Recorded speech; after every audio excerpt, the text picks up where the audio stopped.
Hello, my name is Nancy Howe. I'm from East Dorset, Vermont. I was fascinated to learn about the Japanese Kintsugi concept of beauty that celebrates imperfection, given my own ongoing battle with perfectionism. The Japanese characters for the word Kintsugi you see in the space to the left of the still life suggest the underlying Asian theme, and I made a very conscious effort to employ elements of Japanese aesthetics in composing this piece. I borrowed from a Japanese friend an antique Kintsugi tea bowl and a bronze ikebana vase that became the primary elements around which the still life took shape.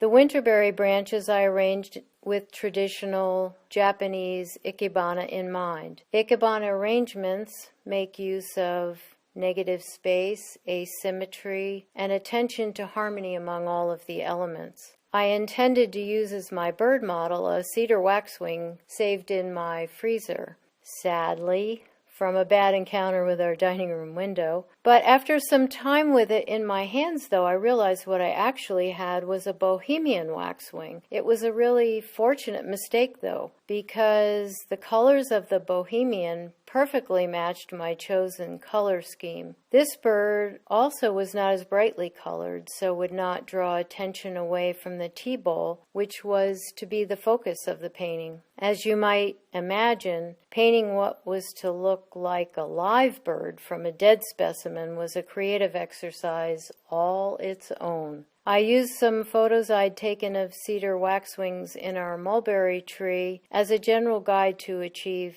the gesture I was looking for. And without having a bohemian waxwing egg to work from, I used one from my pet cockatiel and changed it to the appropriate color, shape, and scale in the painting.